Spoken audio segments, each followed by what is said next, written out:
दोस्तों, मैं हूं आर.एन. शर्मा। नमस्कार सभी को। धारा 53 जो थी उसमें दोस्तों एक 2017 में नियम आया था और उस नियम का नाम है राजस्थान नगर पालिका।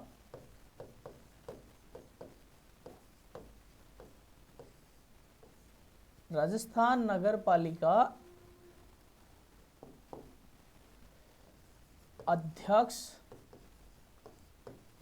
व उपाध्यक्ष दोनों की बात हो रही है इसमें। अध्यक्ष और उपाध्यक्ष के विरुद्ध अविश्वास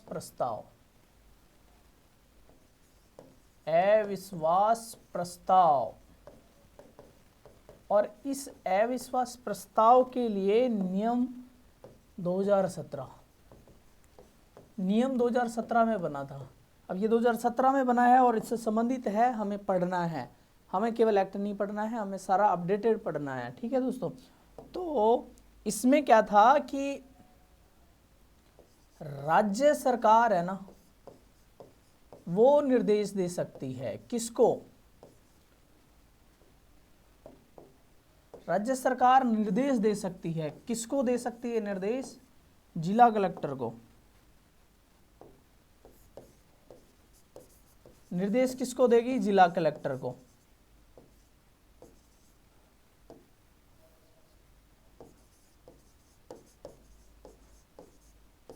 इस एक्ट में डीएम के रूप में जिला कलेक्टर को डीएम के रूप में अभिव्यक्त नहीं किया गया है, बार बार जिला कलेक्टर शब्द को यूज किया गया है। तो हमें भी इसमें जिला कलेक्टर ही यूज करना है, डीएम नहीं। ठीक है। जो ये होता है, दोनों होता है, डीएम भी होता है और डीसी भी होता है। तो डीएम और डीसी दोनों बोला जाता है। आईएएस जो प्रॉपर लगता है जिले के ऊपर, तो उसको डीएम और डीसी दोनों बोला जाता है। तो इस वाले अपने नगरपालिका एक्ट में कहीं पर भी डीएम शब्द का यूज नहीं किया गया है, डीसी का यूज किया गया है, जिला कलेक्टर का यूज किया गया है, जिला मजिस्ट्रेट का नहीं यूज किया गया है। ठीक है दोस्तों। तो जिला कलेक्टर ही यूज करना है अपन को। जिला कलेक्टर इसको निर्देश दे सकती है कि वो 30 दिन में, और 30 दिन कौन सी तारीख से? लिखित नोटिस की तिथि से। लिखित नोटिस की तिथि से।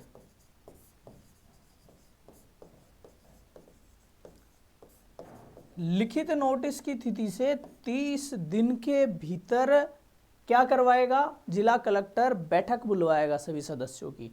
ये प्रोविजन है। ठीक है। जैसे मान लो 1 जनवरी को लिखित नोटिस प्राप्त होता है, तो कितनी जनवरी तक उसको बैठक बुलाना जरूरी है? 30 जनवरी तक। एक माह नहीं है ये, 30 दिन और एक माह में अंतर है। कहीं 31 का होगा, कहीं 28 की फरवरी हो जाएगी। तो 1 जनवरी से 30 जनवरी के बीच में। ठीक है। तो ये आपको याद रखना है। इसमें क्या क्या चीजें याद रखनी है आपको? पहला, नगरपालिका अध्यक्ष और उपाध्यक्ष के विरुद्ध अविश्वास प्रस्ताव का नियम कौन से वर्ष में आया? तो 2017 में। राज्य सरकार किसको निर्देश दे सकती है? जिला कलेक्टर को। क्या निर्देश दे सकती है? कि वो 30 दिन के भीतर क्या करवाए? बैठक बुलवाए। ठीक है दोस्तों। क्या करवाए? बैठक बुलवाए।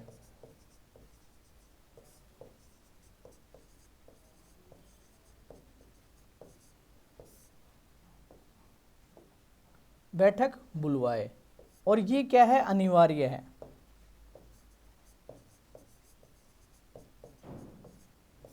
अनिवार्य है। और ये अनिवार्य है। देखो, एक प्रश्न तो बन गया आपके नियम वाला। नियम कब है? 2017 में। तो इसका भी नियम बन गया। और दूसरा क्वेश्चन बन गया, राज्य सरकार किसको निर्देश देगी? जिला कलेक्टर को देगी। तीसरा क्वेश्चन बन गया, जिला कलेक्टर को कितने दिन में बैठक बुलवाना जरूरी है? तो 30 दिन में। इसमें ऑप्शन आ सकते हैं 15 दिन, 20 दिन, 25 दिन, 1 महीना, 90 दिन, जो भी है। और चौथा प्रश्न ये भी है कि बैठक बुलवाना क्या अनिवार्य है? तो उसमें एक्ट में अनिवार्य शब्द, नोटिस में, नियम में अनिवार्य शब्द यूज किया गया है। नेक्स्ट इसमें दोस्तों प्रोविजन है सेक्शन 54 की बात है, धारा 54, सेक्शन 54। ये क्या है दोस्तों? नगर पालिकाओं में वार्ड समितियों का गठन, वार्ड समिति का गठन, ठीक है। और अगर अपन इसको इंग्लिश में देखें तो कॉन्स्टिट्यूशन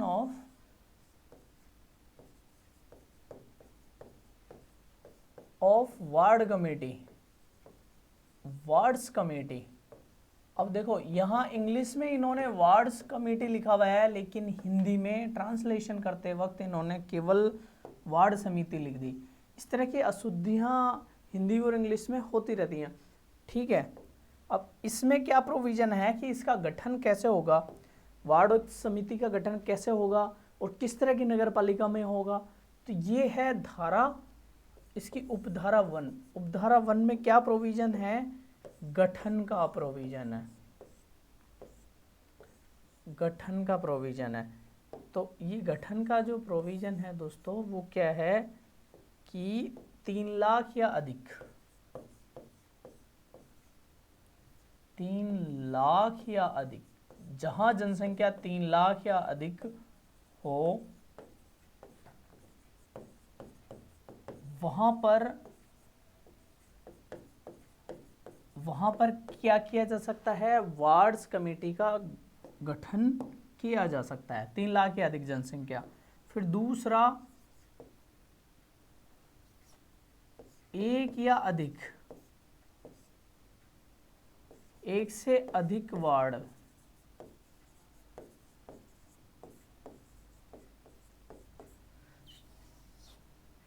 एक या अधिक वार्ड, एक या अधिक वार्ड होंगे ना, वहां पर ही नगर इसका किसका वार्ड कमेटी का गठन किया जाएगा। इसमें प्रश्न बनेगा धारा 54 निम्न में से किस अध्याय से संबंधित है? तो अध्याय 3 आपको करना है। ऑप्शन ए वैसे दे सकता है आपको, और गठन में आपको प्रश्न बना दे कि कितनी जनसंख्या पर होगा, ऑप्शन दे दे 2 लाख, 1 लाख, 1.5 लाख, या फिर दोस्तों आपका क्वेश्चन बन जाए कि कितने वार्ड होने पर वार्ड समिति का गठन किया जा सकता है, और उसके ऑप्शन आपको दे दे, तो ये भी आपका प्रश्न आ सकता है। तो इसमें एक या अधिक वार्ड होने पर, इसमें दोस्तों 1-2 चीज़ें और देखनी है। क्या है वो? ये है कि आपको इसका जो गठन है ना, किसका? वार्ड समिति का गठन विशेष प्रयोजन हेतु होगा, विशेष प्रयोजन हेतु, ठीक है। किसी समस्या पर सुझाव दे दें, समस्या पर सुझाव कि ये समस्या है, आप सुझाव दो, ठीक है। विकल्पों में चयन की, ये 4 विकल्प हैं हमारे पास अवेलेबल, कमेटी डिसाइड करे कि विकल्पों में से कोई चयन करना हो, ठीक है। निर्णय संबंधित हो, कोई समस्या समाधान हो रहा है, दिक्कत हो रही है, तो उसके समाधान या निर्णय उससे संबंधित निर्णय करने हैं, तो ठीक है कि कौन सा सही हो रहेगा उचित निर्णय, तो ये इस तरह से होगा। और दूसरी चीज इसमें इंपॉर्टेंट है कि 1 लाख से अधिक जनसंख्या होती है, वहां पर क्या हो जाता है? नगर परिषद है। तो ये छोटी नगर पालिका, जो नगर पालिका बोर्ड की स्थिति है ना, वहां पर इस तरह कई वार्ड समितियां अक्सरतः देखने को नहीं मिलेंगी, क्योंकि इस तरह की 1 लाख से अधिक जनसंख्या पर नगर परिषद हमेशा होती है, ठीक है। अब दूसरी चीज उपधारा 2 है, तो उपधारा 2 में क्या है कि अधिकतम 5 सदस्य, कितने सदस्य? अधिकतम 5 सदस्य। उपधारा 2 की बात करें तो इसमें यह है कि उसमें नाम निर्दिष्ट सदस्य कितने हो सकते हैं, इसके बारे में है। नगर पालिका में नाम निर्दिष्ट सदस्यों की संख्या कितनी है? तो वो अधिकतम 5 सदस्य हैं, ठीक है दोस्तों, 5 सदस्य। और ये 5 सदस्य किसके द्वारा चुने जाएंगे? कौन डिसाइड करेगा कि कौन कौन होगा? तो ये नगर पालिका द्वारा नाम निर्दिष्ट, नगर पालिका द्वारा नाम निर्दिष्ट होंगे। ठीक है, नगर पालिका द्वारा नाम निर्दिष्ट होंगे। ठीक है दोस्तों, ये हो गया। अब इनकी योग्यता क्या होगी, ये जो सदस्य होंगे इनकी योग्यता क्या होगी, तो इसकी आयु की बात करें तो आयु कितनी होनी चाहिए इनकी आयु होनी चाहिए, नाम निर्दिष्ट सदस्यों की आयु होनी चाहिए 25 वर्ष या अधिक। 25 वर्ष या अधिक आयु होनी चाहिए। फिर दूसरी बात, जो नाम निर्दिष्ट सदस्य हैं ये नगर पालिका द्वारा नाम निर्दिष्ट किए जाएंगे, उसकी आयु है वो 25 वर्ष या इससे अधिक की होगी दोस्तों। ठीक है, और ये एक वार्ड में कितने सदस्य चुने जा सकते हैं, एक वार्ड में दोस्तों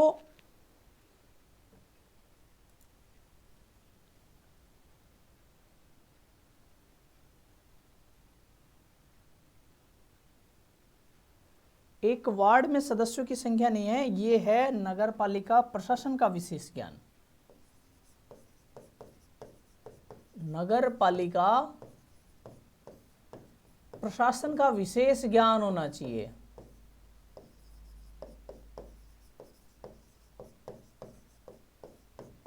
ठीक है, इसकी योग्यता 2 है, 25 वर्ष या इससे अधिक और नगर पालिका प्रशासन का विशेष ज्ञान होना चाहिए उसको।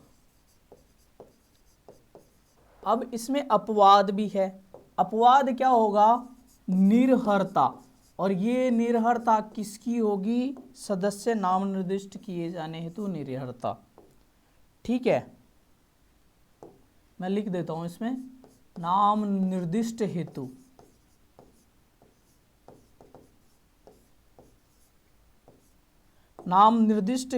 निर्हरता।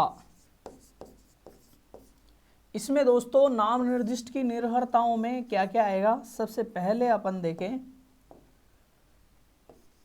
तो वो नाम निर्दिष्ट में अयोग्य हो,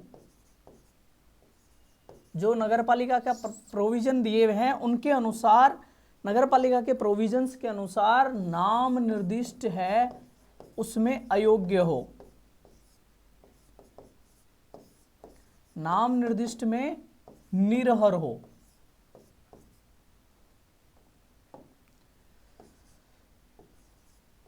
ठीक है, दूसरी बात, अगर वो वार्ड समिति सदस्य चुनने में भी अयोग्य हो, सदस्य चुने जाने हेतु अयोग्य हो,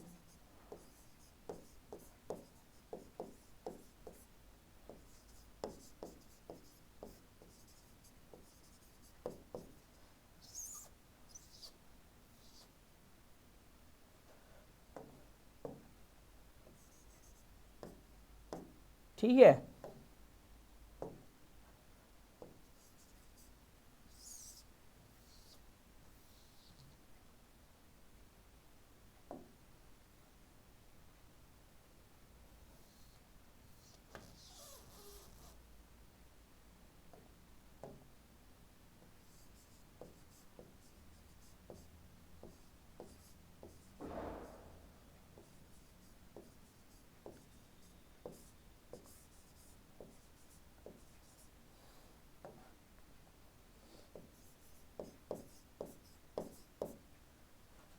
वार्ड समिति सदस्य चुने जाने हेतु अयोग्य हो।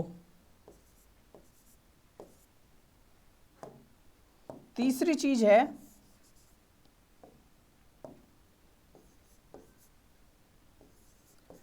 वार्ड का सदस्य चुने जाने, नगरपालिका का सदस्य चुने जाने हेतु अयोग्य हो।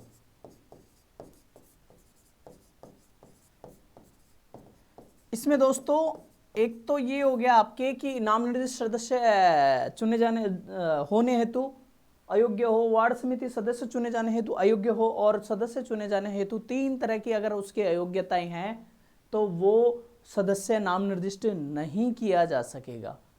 वो सदस्य नाम निर्दिष्ट कर जाने हेतु सदस्य निर्वाचित होगा। इसमें प्रश्न बनेगा आपका अधिकतम आयु कितनी होनी चाहिए उसकी, अधिकतम मिनिमम आयु कितनी होनी चाहिए, 25 वर्ष या उससे अधिक।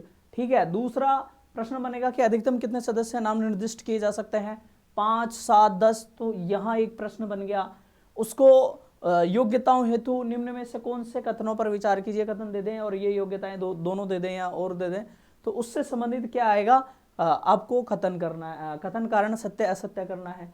तो नगर पालिका प्रशासन का विशेष ज्ञान होना चाहिए।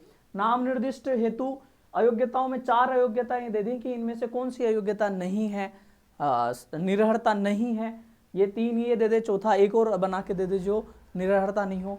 तो इसका आंसर क्या होगा दोस्तों, इस तरह से होगा। तो इसमें इतने प्रश्न बन सकते हैं। इसमें दोस्तों जो धारा उपधारा 3 और 4 हैं उनमें उपधारा 3 में तो लिखा हुआ है वार्ड समिति में एक वार्ड हो तो अध्यक्ष को कैसे चुना जाएगा, कौन होगा, और वार्ड समिति में एक से अधिक सदस्य हों, वार्ड समिति में एक से अधिक वार्ड हो तो अध्यक्ष को चुना कैसे जाएगा। ठीक है। तो अपन देखते हैं उपधारा 3। अब ये क्या है, वार्ड समिति में क्या है, एक वार्ड की स्थिति में अध्यक्ष, वार्ड की स्थिति में 2 स्थितियां हैं, तो 3 में तो एक वार्ड की स्थिति दी हुई है, तो अध्यक्ष है वो कौन होगा। ठीक है। तो अध्यक्ष कौन होगा, उसी वार्ड का सदस्य, उसी वार्ड का सदस्य क्या होगा, अध्यक्ष होगा। ठीक है। और उपधारा 4 में है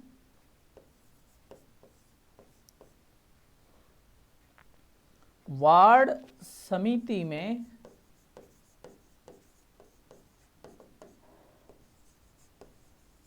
अध्यक्ष का निर्वाचन, और अध्यक्ष का निर्वाचन कैसी, क्योंकि एक से अधिक है तो निर्वाचन होगा एक से अधिक वार्ड की स्थिति में, एक से अधिक वार्ड की स्थिति में। ठीक है। एक से अधिक वार्ड की स्थिति में क्या होगा, 3 स्थितियां पैदा होंगी। प्रथम बैठक में, समिति की प्रथम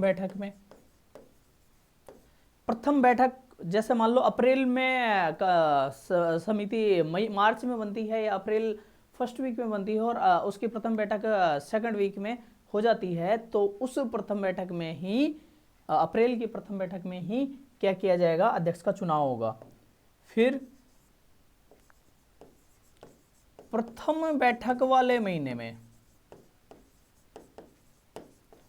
प्रथम बैठक वाले महीने में हर साल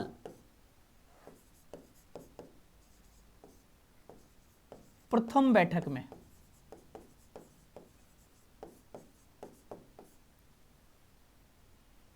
महीने की हर साल प्रथम बैठक में, अप्रैल में प्रथम बैठक हुई थी समिति का जब गठन हुआ तब, अब अगले साल अप्रैल में उसकी प्रथम बैठक होगी, अप्रैल की प्रथम बैठक होगी, उसी में क्या किया जाएगा, अध्यक्ष का चुनाव किया जाएगा। ठीक है। और वो किस में से किया जाएगा, वार्ड सदस्यों में से एक को क्या बनाया जाएगा, अध्यक्ष, वार्ड सदस्यों में से एक। ठीक है। अब यहां इसमें प्रश्न बनेगा आपके, वार्ड समिति में से जहां एक ही वार्ड हो तो अध्यक्ष कौन होगा, तो इसमें ऑप्शन दे देगा उसी वार्ड का सदस्य, नगर पालिका अध्यक्ष, नगर पालिका उपाध्यक्ष, इनमें से कोई नहीं। आपको क्या करना है, उसी वार्ड का सदस्य क्या होगा, अध्यक्ष होगा। इसमें पूछे आपसे वार्ड समिति में अध्यक्ष का निर्वाचन एक से अधिक वार्ड की स्थिति में कैसे होगा, कथन दे दे उसकी प्रथम बैठक, समिति के गठन के प्रथम बैठक में, फिर प्रथम बैठक वाले महीने की हर साल प्रथम बैठक में, रिपीटेटिव, और वार्ड सदस्यों में से एक, तीनों कथन दे दे। ऑप्शन ए दे दे आपके लिए, ऑप्शन ए क्या दे दे कि कथन 1 सही है, कथन बी दे दे कथन 1 और 2 सही है, और सी दे दे उपरोक्त में से तीनों सही है, और डी दे दे इनमें से कोई नहीं। तो आपको क्या करना है, तीनों कथन करने हैं। ठीक है दोस्तों, ये तो देखा दोस्तों अपन ने पार्ट कै, है ना, इस उपधारा का पार्ट कै देखा ये अपन ने। अब ख देखते हैं। ख में आपको 2 चीजें याद रखनी है दोस्तों, कि अध्यक्ष जो है वो क्या करेगा, पद धारण करने तक, मतलब नवनिर्वाचित अध्यक्ष के पद धारण करने हेतु, या फिर उत्तराधिकारी के, सीधा ही लिख लेते हैं ना, उत्तराधिकारी के पद धारण करने तक,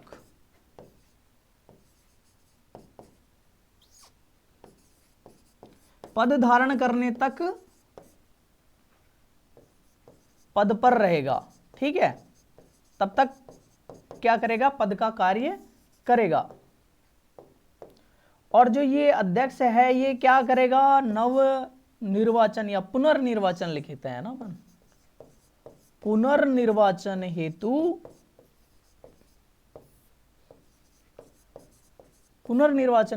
पात्र होगा। ठीक है, पुनर्निर्वाचन हेतु पात्र होगा। तो ये था इसका भाग ख, जिसमें अपन ने देखा उत्तराधिकारी के पद धारण करने तक पद पर रहेगा और पुनर्निर्वाचन हेतु पात्र होगा। अब दोस्तों इसका देखते हैं उपधारा 5। इसका उपधारा 5 जो है दोस्तों, इसमें क्या है उपधारा 5 में,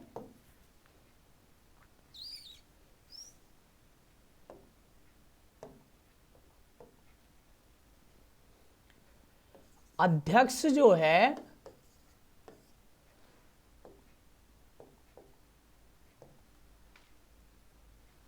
अध्यक्ष अगर सदस्य न रहे, मान लो वो नगरपालिका का ही सदस्य न रहे तो क्या होगा, सदस्य न रहे तो क्या होगा, वो अध्यक्ष पद छोड़ देगा। किसका, वार्ड समिति का छोड़ देगा। नगरपालिका का अध्यक्ष भी है अगर, और वो नगरपालिका का सदस्य भी है, तो वो क्या करता है, अध्यक्ष का पद छोड़ देता है। ऐसे ही अपनी वार्ड समिति में होगा। वार्ड समिति में क्या होगा कि अगर वो पद नगरपालिका का सदस्य नहीं रहता है, तो ऐसी स्थिति में वो क्या करेगा, अध्यक्ष का पद छोड़ देगा दोस्तों। ठीक है, अब धारा 6 देखें, उपधारा 6। तो दोस्तों इसमें क्या है, उपधारा 6 में क्या है, अध्यक्ष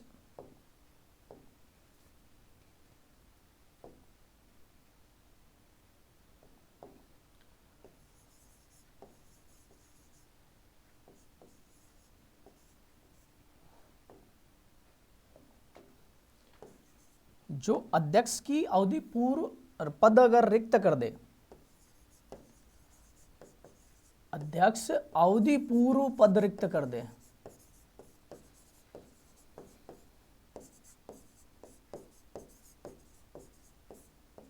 पद रिक्त कर दे, तो क्या होगा, ऐसी स्थिति में क्या होगा दोस्तों, सपोज करो अध्यक्ष का 1 साल का पद है और वो 4 महीने में ही अपना पद रिक्त कर देता है। ऐसी स्थिति में क्या होगा,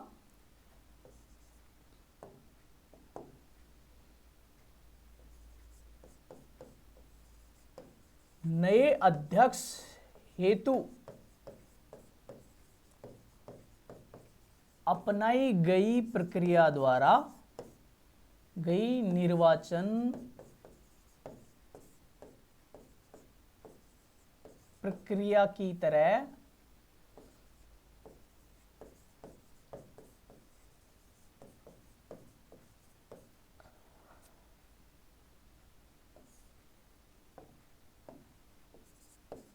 उप निर्वाचित अध्यक्ष को चुना जाएगा।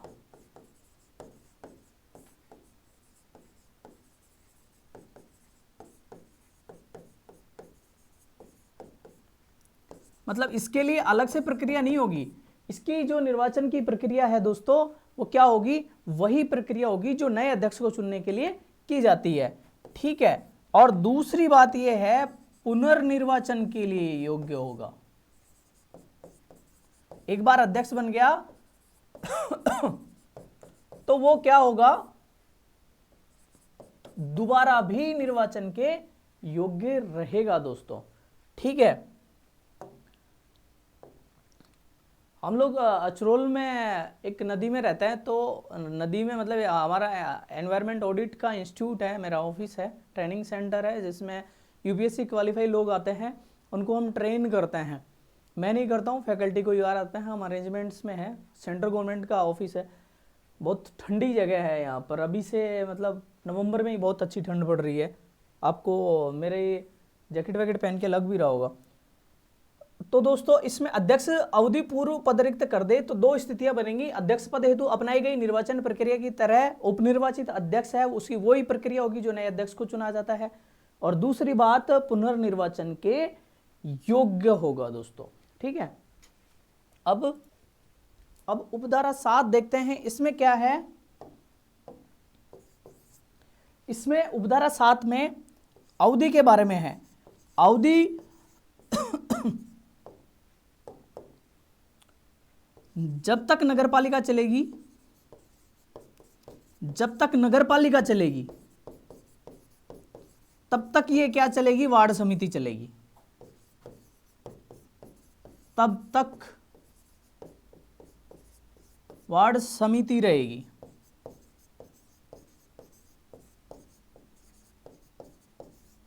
और दोस्तों एक और चीज है महत्वपूर्ण याद रखने हेतु, नगरपालिका समाप्त, नगरपालिका समाप्त तो वार्ड समिति समाप्त। ये और आप याद रख लो, मतलब जब तक नगरपालिका रहेगी, नई नगरपालिका आएगी तो वो अपने वार्ड समितियां खुद बनाएगी। ये प्रोविजंस हैं दोस्तों। इसमें क्वेश्चन बनेगा अध्यक्ष अगर सदस्य न रहे तो अध्यक्ष पद छोड़ देगा। क्वेश्चन बनेगा कथन कारण में अगर अध्यक्ष पद न रहे तो वो पद छोड़ देगा। या फिर ऑब्जेक्टिव में पूछ ले आपसे, अगर सदस्य न रहे तो 14 दिन में वो अपना पद रिक्त कर देगा, 90 दिन में अपना पद रिक्त कर देगा, पद पर बना रहेगा, अध्यक्ष पद पर बना रहेगा, सदस्य न रहे तो अध्यक्ष पद पर बना रहेगा। या फिर आपको ऑप्शन देकर प्रश्न पूछ सकता है, अध्यक्ष अवधि पूर्व पद रिक्त कर दे तो इसके कथन और कारण बन सकते हैं, तीनों कथन कारण बन सकते हैं यहाँ पर। और अवधि का क्वेश्चन आपसे पूछा जा सकता है कि वार्ड समिति की अवधि निम्न में से कब तक रहेगी। ऑब्जेक्टिव में और बहुत सारे ऑप्शन दे दे आपको और बोल दे कि नगरपालिका, इनमें से ये बोल दे नगरपालिका तब तक रहेगी जब तक वार्ड समिति रहेगी, नगरपालिका के खत्म होने के बाद भी वार्ड समिति बनी रहेगी, वार्ड समिति 5 साल तक रहेगी, वार्ड समिति 7 साल के लिए रहेगी या नहीं रहेगी।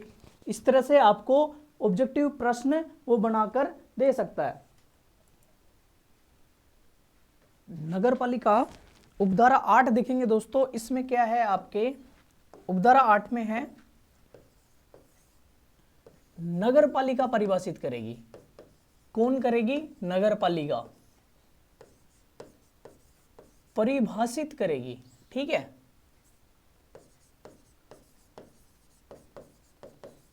और क्या परिभाषित करेगी,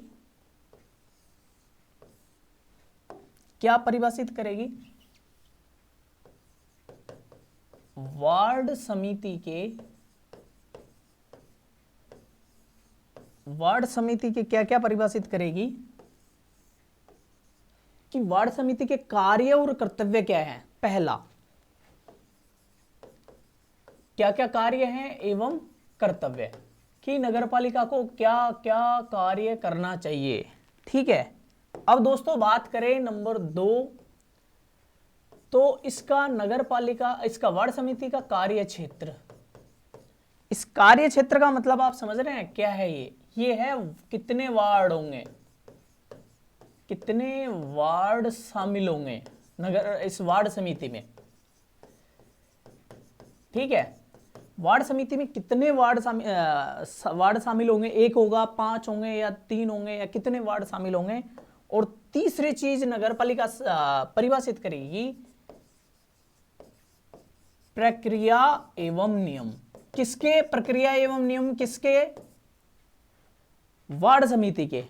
ठीक है दोस्तों, अब इसमें प्रश्न क्या बनेगा? इसमें प्रश्न बनेगा कि वार्ड समिति के कार्य और कर्तव्यों को कौन परिभाषित करेगा, या फिर ऐसे कथन आ गया वार्ड समिति के कार्य और कर्तव्यों को नगरपालिका परिभाषित करेगा। वार्ड क्षेत्र कितने वार्ड शामिल होंगे यह नगरपालिका परिभाषित करेगा, और प्रक्रिया एवं नियम नगरपालिका परिभाषित करेगा। निम्न में से कौन से कथन सत्य हैं? 1 2 1 2 3 या सभी। ठीक है, तो ये आपके एमसीक्यू बन सकते हैं। एक एमसीक्यू इस तरह से बन सकता है कि वार्ड समिति के कौन कर्तव्य आदेश द्वारा, यहां पर एक चीज और याद रखो आप, आदेश द्वारा।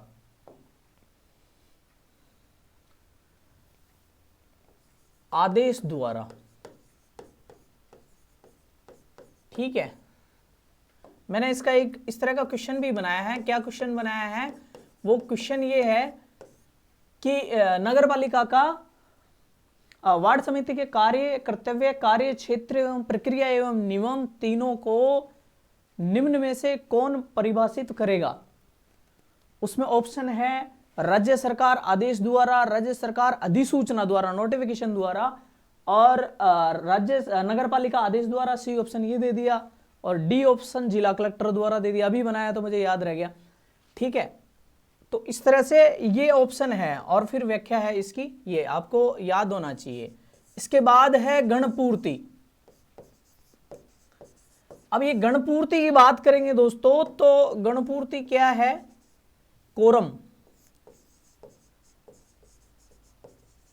सबसे पहले तो इसमें कोरम होता क्या है? मीटिंग हो रही है, कोई भी मीटिंग होती है तो मान लो 100 सदस्यों की मीटिंग है, जब कितने सदस्य उसमें आ जाएं, क्या एक सदस्य आने पर मीटिंग शुरू कर सकते हैं हम? क्या उस मीटिंग को वैध मान सकते हैं कि हाँ ये मीटिंग हुई है? एक सदस्य, 100 में से एक सदस्य आ जाए और मीटिंग करके अपने डिसीजन करके चला जाए, क्या मीटिंग सफल है? या फिर 2 सदस्य आ जाए, या 5 सदस्य आ जाएं, या 7 सदस्य आ जाएं, तो कितने सदस्य आए कि वो मीटिंग सफल मानी जाए या उसकी मीटिंग की पूर्ति की जाए? तो ये किसी भी बैठक के लिए, किसी भी कार्य के लिए एक निश्चित संख्या निश्चित की जाती है, और वो जैसे ही संख्या निश्चित पूरी होती है उसके बाद उसका कार्य संचालन पूरा हो जाता है, गणपूर्ति पूरी हो जाती है। आप पॉलिटी में भी, संसद में देख रहे हैं, राज्य विधानसभा में देख रहे हो, किसी भी बैठक के लिए ये नियम होता है। तो वार्ड समिति के लिए भी ये नियम है। और इस नियम में क्या है? इस नियम में क्या है दोस्तों? नियम में ये है, गणपूर्ति की बात है तो इसमें अध्यक्ष सहित, वार्ड समिति का जो अध्यक्ष है ना, अध्यक्ष सहित दोस्तों 3 सदस्य,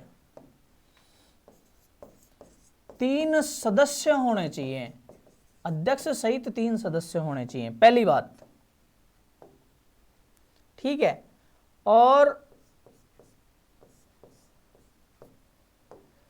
इसी में एक लास्ट में ये दिया हुआ है कि नगर पालिका द्वारा बनाए गए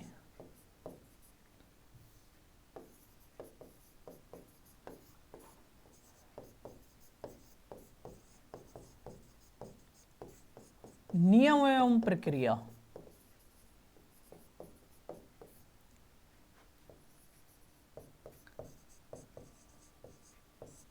प्रक्रिया का पालन वार्ड समिति करेगी।